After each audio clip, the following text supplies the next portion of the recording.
প্রথম আমি বাংলাদেশের মাটিতে হিন্দুত্ববাদের নৃশংস আক্রমণে শাহাদাত বরণকারী চট্টগ্রামের সহকারী পাবলিক প্রসিকিউটর তরুণ আইনজীবী শহীদ সাইফুল ইসলাম আলিফের শাহাদাতের প্রতি শ্রদ্ধা জ্ঞাপন করে তার রূহের মাগফিরাত কামনা করছি এবং তার ছোট্ট কচি শিশু সহ তার শোক সন্তপ্ত পরিবার পরিজনের প্রতি আন্তরিক সমবেদনা জ্ঞাপন করছি। সংগ্রামী তৌহিদি জনতা, আজ এই বিক্ষোভ সমাবেশের মাধ্যমে আমরা আমাদের হৃদয়ের ব্যথাটুকু জাতির সামনে, মানুষের বিবেকের সামনে উপস্থাপন করার জন্য এখানে সমবেত হয়েছি। আমরা স্পষ্ট ভাষায় বলতে চাই, এটা আমাদের বুঝতে কোনো কষ্ট হচ্ছে না যে আজকে সুপরিকল্পিতভাবে একটি সাম্প্রদায়িক উস্কানির মাধ্যমে বাংলাদেশে সাম্প্রদায়িক দাঙ্গা বাঁধানোর পরিকল্পিত পায়তারা চালানো হচ্ছে।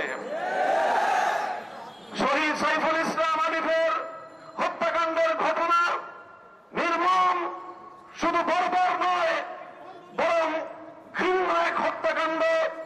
প্রকাশ্য দিবালোকে আদালত চত্বরে একটি সন্ত্রাসী সংগঠনের সশস্ত্র সন্ত্রাসীরা একজন তরুণ আইনজীবী সরকারি কর্মকর্তাকে টেনে হিচড়ে নিয়ে হত্যা করবে, এরকম বর্বরতার দৃশ্য দেখার জন্য বাংলাদেশ প্রস্তুত নয়। বাংলাদেশ আজ অগ্নিগর্ভ, বাংলাদেশের প্রতিটি মানুষের হৃদয়ে আজ রক্তক্ষরণ হচ্ছে। বাংলাদেশের অন্তর্বর্তীকালীন সরকারকে আমরা বলতে চাই, মানুষের এই ক্ষোভ, মানুষের হৃদয়ের রক্তক্ষরণকে আপনারা বুঝবার চেষ্টা করুন এবং যে সকল হত্যাকারী হিসেবে চিহ্নিত ঘাতকদেরকে গ্রেফতার করা হয়েছে তাদেরকেই শুধুমাত্র বিচারের আওতায় আনলে চলবে না। আমাদের স্পষ্ট দাবি হল, এই ঘটনার নেপথ্যে যারা রয়েছে সেই নেপথ্য খুনিদেরকে বের করে মুখোশ উন্মোচন করতে হবে, তাদেরকেও বিচারের আওতায় আনতে হবে। শহীদ আলিফ হত্যাকাণ্ডের জন্য ইস্কনের স্পষ্ট মদতদাতা খুনি শেখ হাসিনাকে আসামি করে তার রেসপন্সিবিলিটির বিরুদ্ধে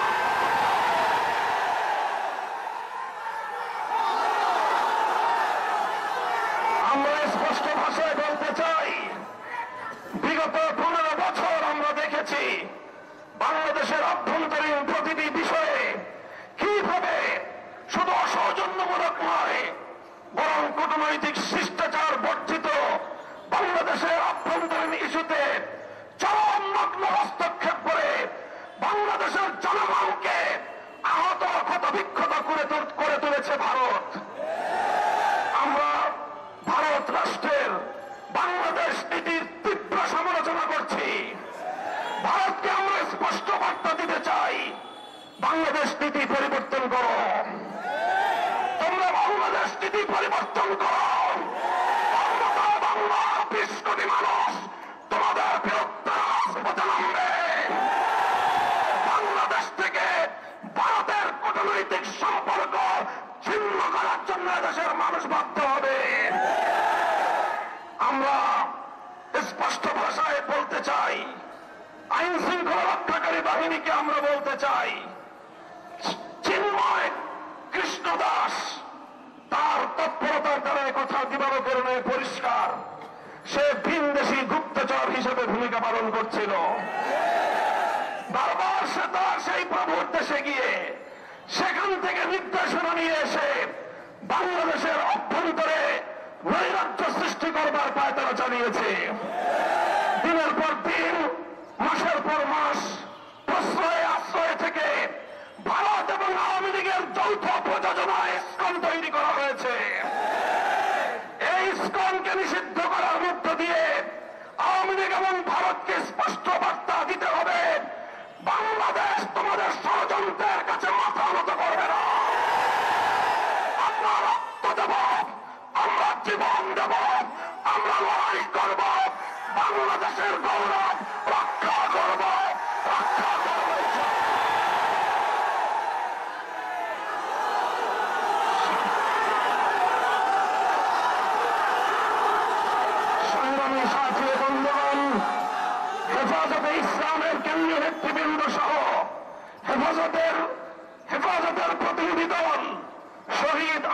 শহীদ সাইফুল ইসলাম আলিফের কবর জিয়ারত করেছে, দর্শক সন্তপ্ত পরিবার পরিজনের পাশে দাঁড়িয়ে তাদের কাছে আমরা কথা দিয়ে এসেছি, আলিফ হত্যাকাণ্ডের বিচার বাংলাদেশে হবে।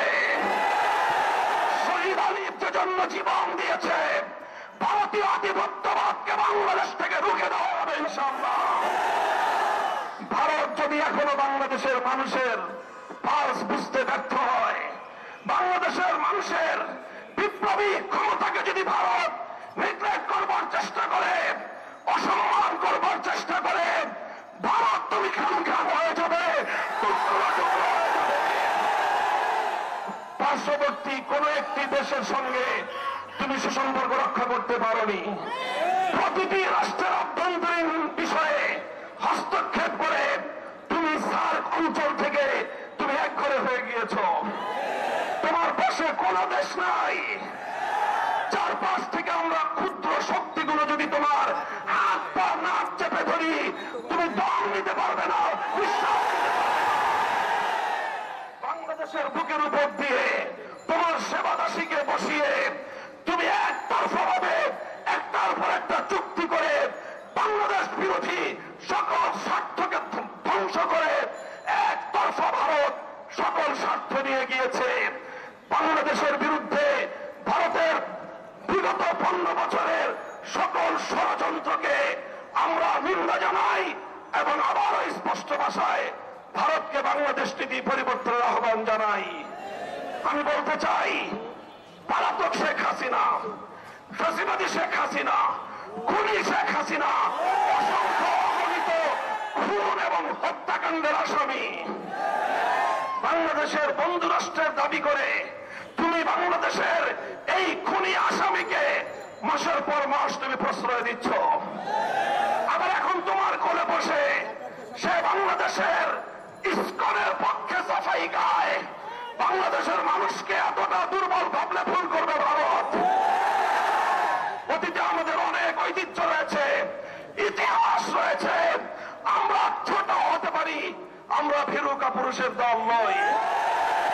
যদি আমাদের উপর যুদ্ধ চাপিয়ে দাও, যদি আমাদেরকে এভাবেই তুমি একতরফা হত্যা করবার চেষ্টা করো, যদি আমার জনপদকে আমার ভাইয়ের রক্ত দিয়ে যদি তুমি রঞ্জিত করো, তাহলে আমরা তোমার বিরুদ্ধে প্রতিরোধ করে তুলব। আমরা সংগ্রামী সাথী ও বন্ধুগণ, হেফাজতে ইসলাম বাংলাদেশ দেশের সকল ধর্মপ্রাণ মুসলমানদের প্রতি উদাত্ত আহ্বান জানাচ্ছে। শহীদ সাইফুল ইসলাম আলিফের হত্যাকাণ্ড আমাদেরকে স্পষ্ট বার্তা দিচ্ছে, এই হত্যাকাণ্ডের মাধ্যমে বাংলাদেশে নৈরাজ্য সৃষ্টি করে রক্তের হোলি খেলা খেলানো, এটাই হলো বাংলাদেশ বিরোধী শক্তির অভিন্ন টার্গেট। কাজেই তাদের এই ষড়যন্ত্রের পাতা ফাঁদে আমরা পা দেব না। আমরা কোনোভাবেই সহিংস কোনো কর্মসূচি পালন করব না। শান্তিপূর্ণ ভাবে টেকনাফ থেকে তেঁতুলিয়ায় আমরা তীব্র প্রতিবাদ এবং প্রতিরোধ আন্দোলন গড়ে তুলব। শান্তি হবে আমাদের হাতিয়ার, ধৈর্য হবে আমাদের সৌন্দর্য। শেষ মুহূর্ত পর্যন্ত আমরা ধৈর্য ধারণ করব। আমরা রাষ্ট্রকে বলবো, সরকারকে বলবো, চিন্ময় কৃষ্ণ দাসকে ভালোভাবে রিমান্ডে নিয়ে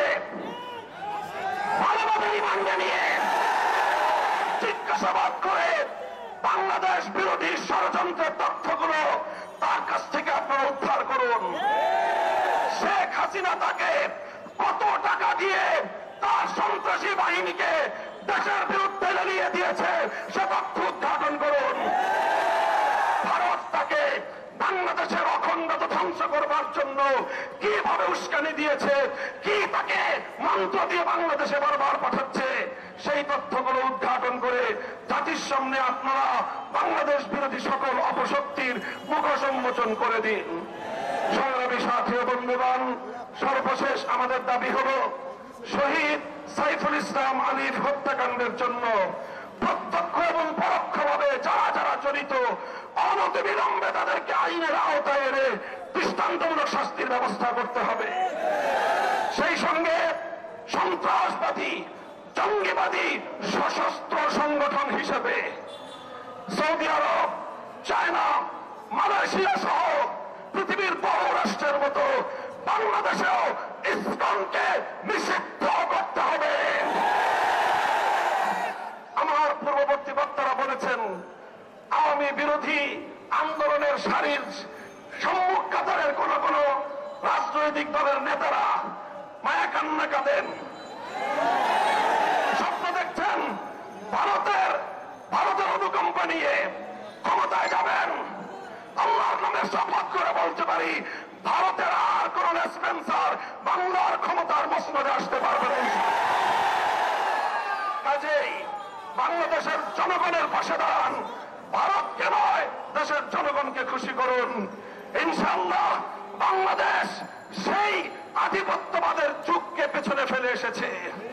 এখন বাংলাদেশ নিজের পায়ে দাঁড়াবে, মাথা উঁচু করে সামনে চলবে, সকল ষড়যন্ত্রকে মোকাবেলা করবে ইনশাআল্লাহ। ইসকনকে স্পষ্ট ভাষায় দাবি আমাদের নিষিদ্ধ করতে হবে। যদি এই দাবি আদায়ে সরকার অথবা বিচার বিভাগ যদি গড়িমসি করে, হেফাজতে ইসলাম বৃহত্তর কর্মসূচি দিতে বাধ্য হবে। আমাদেরকে সে পথে যেতে আপনারা বাধ্য করবেন না, সেই আশাবাদ ব্যক্ত করে বক্তব্য শেষ করছি। আগামী দিনের সংগ্রাম এবং যে কোনো উত্তাল সময়ে পাশে থাকবো উদাত্ত আহ্বান জানিয়ে আলহামদুলিল্লাহ রাব্বিল আলামিন। আসসালামু আলাইকুম ওয়া রাহমাতুল্লাহ।